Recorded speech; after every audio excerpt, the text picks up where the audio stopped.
Merci beaucoup, Vanan.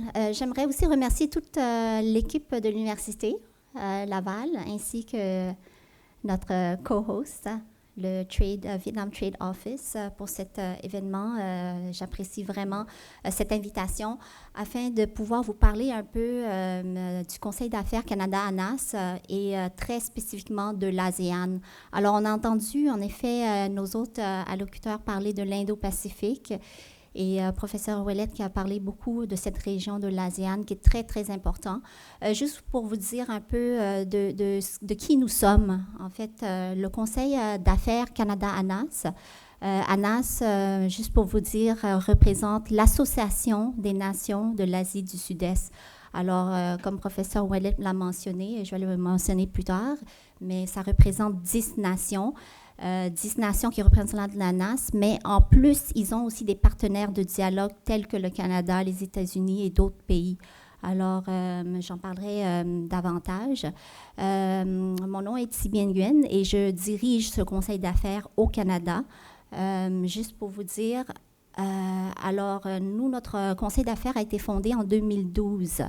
À Singapour même, suite à une rencontre ministérielle des 10 pays de l'ANAS avec le ministre des Affaires étrangères du Canada. Alors, à ce moment-là, ils se sont dit, est-ce que le Canada pourrait mettre en place une organisation qui créerait ce lien-là entre le Canada et les 10 pays membres de l'ANAS, ça veut dire l'ASEAN, et d'où l'organisation a été fondée à Singapour même par des entreprises canadiennes qui œuvraient déjà il y a 11 ans dans la région. Alors, plusieurs ne le savent pas, mais on a vraiment plusieurs entreprises québécoises, canadiennes qui sont dans la région depuis, dans certains cas, plus de 100 ans. Alors, notre mission est très simple. On veut faciliter les affaires, le commerce et l'investissement entre le Canada et les 10 pays de l'ANAS par la défense des politiques, le réseautage et l'éducation. Alors, comme je vous ai mentionné, notre siège social à Singapour, je dirige le bureau qui est situé à Montréal. Et puis, nous avons aussi une représentation à Bangkok.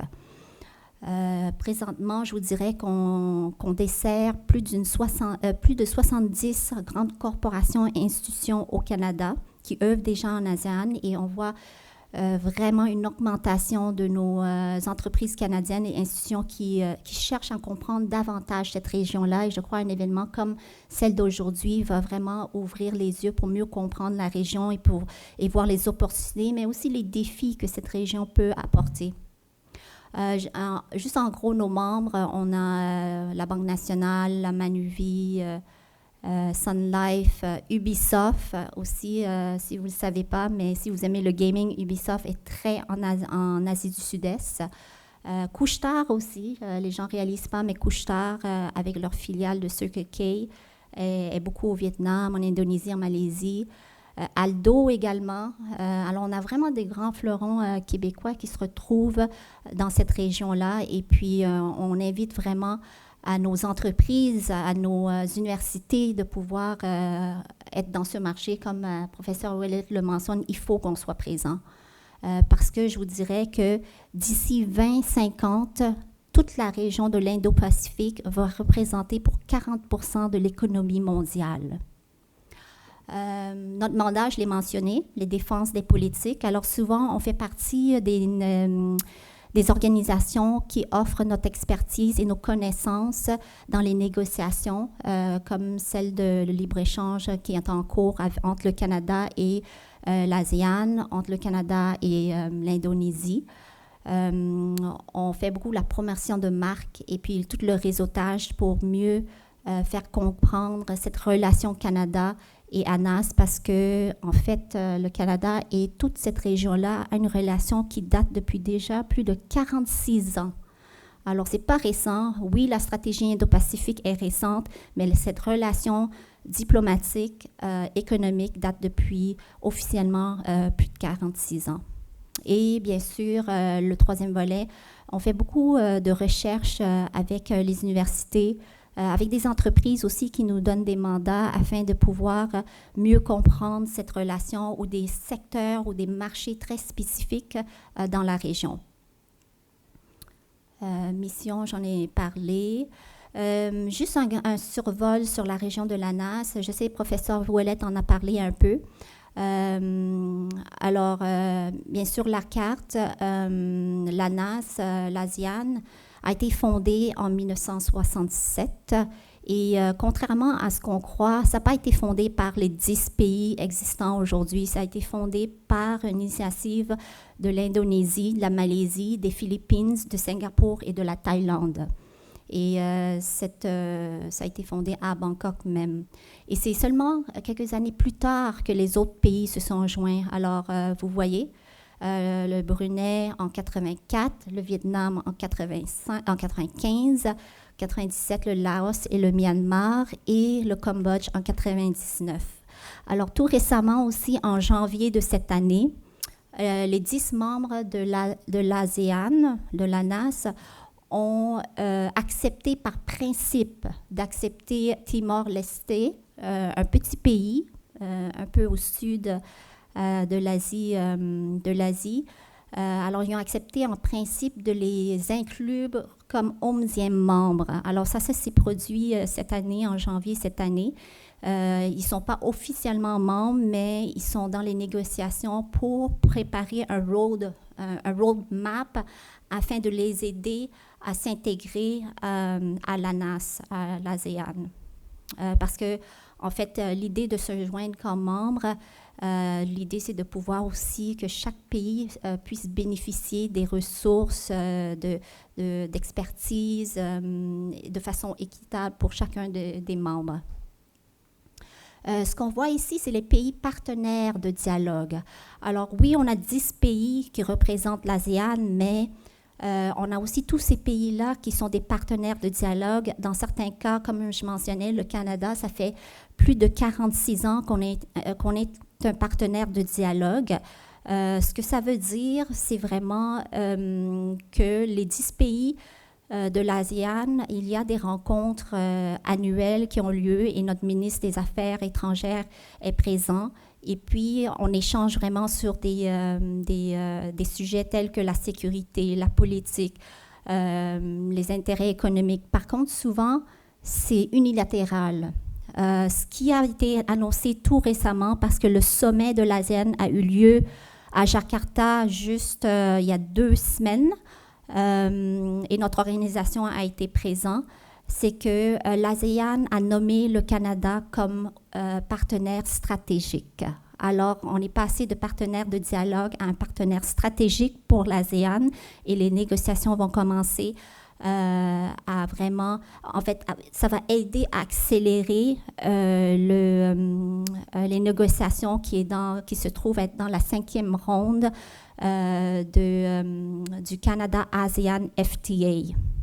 Alors ça, je crois, contrairement à, par exemple, l'Australie ou les États-Unis et la Chine, qui sont aussi des partenaires stratégiques depuis des années, le Canada devient officiellement un partenaire stratégique, mais avec des négociations en cours entre le Canada et l'ASEAN pour un accord de libre-échange, quelque chose que les autres pays n'ont pas.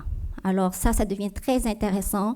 Dans les 2 prochaines années, on croit que ces négociations pourront peut-être être finalisées fin 2024 ou en 2025. Alors, suite à ça, nos entreprises, nos institutions vont vraiment pouvoir voir des avantages bilatéraux à faire des affaires dans toute la région parce que, comme on l'a mentionné, on a le CPTPP, l'accord de libre-échange où, je vous dirais, le Canada en fait partie. Oui, les États-Unis n'en font pas partie, mais on a 4 pays de l'ASEAN dans le CPTPP qui inclut le Vietnam, la Malaisie, le Brunei et Singapour. Mais ça ne regroupe pas tous les 10 pays de l'ASEAN. Alors, c'est pour ça que celui-ci va être important pour vraiment nos entreprises canadiennes qui veulent œuvrer dans toute la région de l'ASEAN. Parce qu'un autre élément qui a été annoncé par l'ASEAN, c'est en fait, en fait, je crois qu'ils réalisent que leur région est très convoitée par tous les pays comme le Canada, l'Union européenne. et ça fait en sorte qu'ils sont très actifs à mettre en place des initiatives qui vont venir bénéficier beaucoup toute la région. Et une des initiatives, c'est qu'ils sont en train de créer leur propre monnaie et leur propre plateforme de paiement électronique pour toute l'ASEAN. Alors, exemple, pour l'instant, c'est juste pour les résidents, mais un résident pourrait avoir juste une application où il irait dans tous les pays de l'ASEAN et pourrait juste utiliser cet outil pour faire un paiement. Et puis, ce que ça crée, c'est qu'il n'y a plus de la conversion de la monnaie vers la monnaie américaine, quoi que ce soit. C'est un direct. Alors ça, l'application est déjà en cours. Et puis, ils viennent, le pays le plus récent qui se joint est le Vietnam. Alors, il y a Singapour, il y a Malaisie, Indonésie, Thaïlande, et le Vietnam vient de se joindre, mais c'est une plateforme de paiement qui va vraiment aider à la commerce, à tout ce qui est paiement électronique dans toute cette région-là. L'autre élément qu'on a appris durant le sommet, c'est que l'ASEAN est en train aussi de créer une plateforme où une entreprise étrangère qui désire faire affaire, par exemple, à Singapour et qui veulent, par exemple, aussi ouvrir un bureau ailleurs, mais dans l'ASEAN, ils ne seraient pas obligés de s'enregistrer dans un autre pays. Ils seraient reconnus, si par exemple faisaient affaire dans 3 pays de l'ASEAN, ils seraient reconnus sous un enregistrement et puis ils pourraient couvrir tous les autres pays. Alors ça vient réduire toute la charge administrative pour ces entreprises qui désirent faire affaire dans cette région-là. Alors c'est un projet qui est déjà en cours et si ça peut vraiment se concrétiser, ça faciliterait énormément l'investissement ou la commerce international. Et c'est en cours, alors c'est vraiment très intéressant. Au niveau des faits saillants, quelques faits saillants sur le Canada et l'ASEAN. Bon, on l'a mentionné au niveau juste cette région-là qui représente près de 700 millions d'habitants et en croissance. Ce qui est intéressant de comprendre dans cette région, c'est que la classe moyenne est extrêmement forte. Alors, contrairement dans certains autres pays où on voit, par exemple au Canada, 50% de notre population est vieillissante, là-bas, leur population, elle est jeune et elle travaille fort, est très éduquée, et puis ça crée cette classe moyenne à travers, depuis 2020, on voit que 6 pays de l'Asie du Sud-Est, la classe moyenne s'élève à 200 millions de personnes sur près de 700 millions. Alors, c'est vraiment une classe moyenne de jeunes, 25 ans à 35 ans. Et puis, je crois que ça explique aussi la raison pourquoi cette région est tellement convoitée. La NAS aussi représente la 5e économie au monde. Si on regarde les 10 pays combinés, c'est aussi, on l'a mentionné, avec une croissance très rapide dans le monde. On a la Banque asiatique de développement mentionnait 4,7% en 2023. Puis au niveau du Canada, je vous dirais qu'au Canada, toute cette région-là, au niveau comment dire, c'est le 4e partenaire commercial du Canada. Alors, il y a beaucoup plus de choses qu'on ne réalise pas bien avant la stratégie Indo-Pacifique, mais il y a beaucoup de choses qui sont déjà développées entre le Canada et cette région-là. Et puis, bien sûr, en 2022, le commerce de marchandises entre le Canada et l'ASEAN atteint 40,7 milliards de dollars. Et ça ne fait qu'en augmentant, surtout avec, je le vois beaucoup avec notre conseil d'affaires, comment les gens désirent connaître davantage et veulent diversifier, on voit diversifier de la Chine. Alors, on l'a mentionné, les accords en cours, le CPTPP, 2 négociations en cours, en espérant d'ici les 2 prochaines années, ça va se concrétiser. Les marchés qui sont prometteurs entre le Canada et l'Asie du Sud-Est, et quand je rencontre les ambassadeurs de l'ASEAN ou les consuls ou les hauts commissariats, souvent ils vont parler en effet de ces secteurs-là, l'aérospatiale, la défense et la sécurité, la technologie, la technologie propre aussi, l'éducation et tout ce qui est infrastructure. Rapidement, annuellement, nous, notre organisation, on fait un sondage auprès des entreprises canadiennes qui œuvrent en ASEAN sur leur perception de la région.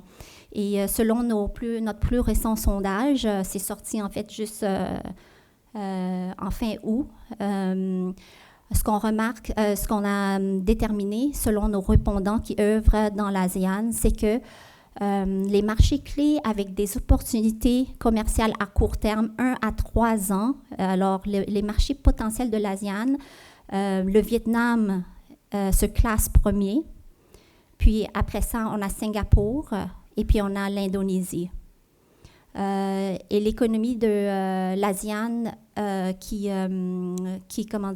répondent au niveau de la transparence. On retrouve aussi le Vietnam là-dedans, Singapour et l'Indonésie. Puis nos économies qui ont un environnement commercial les plus prometteurs, mais à long terme. On a encore ces pays-là, mais juste de façon inversée.